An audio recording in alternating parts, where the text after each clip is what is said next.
to trust. Yeah, no, I don't wanna waste what's left.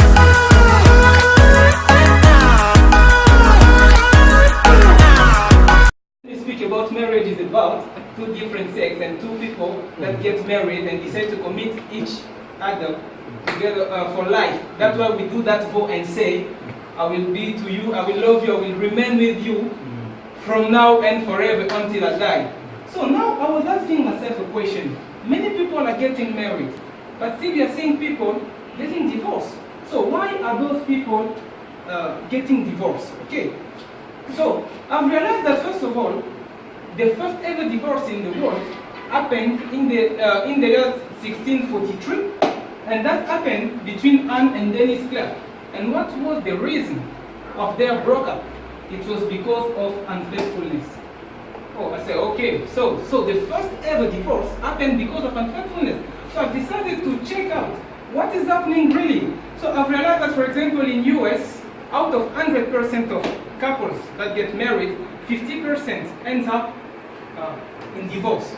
So in those 50%, 28% of those couples ends up in divorce because of unfaithfulness.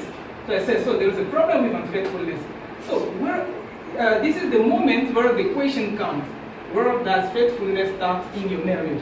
So there are some false conception. People have some false conception about faithfulness in the marriage. People think that we start being faithful when we meet the one, the one we are going to live with. People think that faithfulness starts in the doors of the marriage. I want to tell you that faithfulness starts in the windows of your mind.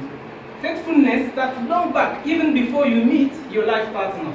So people will say, how can I be committed to someone I've not yet seen, I've not yet met, but how can I be faithful to that person even before I met him? This is the place where you need to ask a question to yourself. How are you living today so that tomorrow become better? Okay, so there are some things that are happening in our life, and we need to check up the level of our faithfulness with our friend and surrendering. This is the place where you have 4 points that you need to ask yourself a question. First of all, we have the commitment. Ask yourself, how are you committed to your friends, to your studies, to your programs? For example, there are people that cannot keep friends for 1 year. Every year, if you just change a place, you will change friends. If he goes in India, you will get new friends. If he goes in Pakistan, you will get new friends. You will never ever feel a testimony of saying that I have a friend for 5, 3, 7 years. So when you are not able to keep friends like this, it means that you have a problem with faithfulness, which will follow you even in your marriage. If you cannot be faithful to your studies, you came in India for studies, because of small struggles, you say that I stopped going to college. It means that your level of faithfulness is so less that it will be difficult for you to handle your faithfulness in your marriage.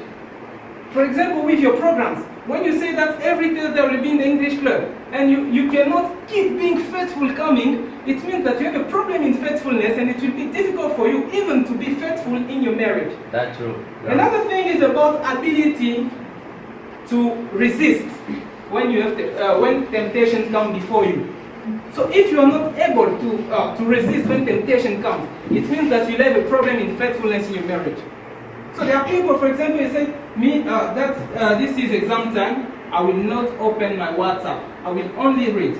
So, but when he's reading, is that he's saying, come to WhatsApp, come to WhatsApp, come to WhatsApp. He's coming back, reading, come to WhatsApp. And after that, he opens the WhatsApp and finally starts chatting. If you cannot decide that I will resist this temptation of WhatsApp and continue to read my thing, then you'll never be also faithful in your marriage. Another thing is being true. If you are not true, I'm telling you, you cannot be faithful in anything. Because when you become true, it means that when you do something that is wrong, you decide to say, yes, I recognize that this thing, I've done it and I'm wrong. Then you become true. And I want to tell you that being true is one of the building blocks of great relationships. It will help you even to keep your marriage in faithfulness. And the last one, which is 4, almost linked to the third one, is about how do you deal with problems. Are you forgiving? Are you asking for forgiveness? There are people, they can recognize that they are wrong, but they can never ask for forgiveness. If they say, yes, I've done this, it's wrong, but I will never ask for forgiveness. If you cannot do that, you will really have a great problem in faithfulness, because when you have ability to forgive and to ask for forgiveness, these are the moment where relationship finally grow and you remain in a great moment of faithfulness. This is where I take again the example of this dog. Some other people know him already. His name is Hachi, actually a Japanese dog. He had a master. He was every day he was going to the rail station to take his master coming from work and go back with him at home. So one day his master just died at the workplace. So the dog was there waiting for him 1 hour, 2 hours, 3 hours.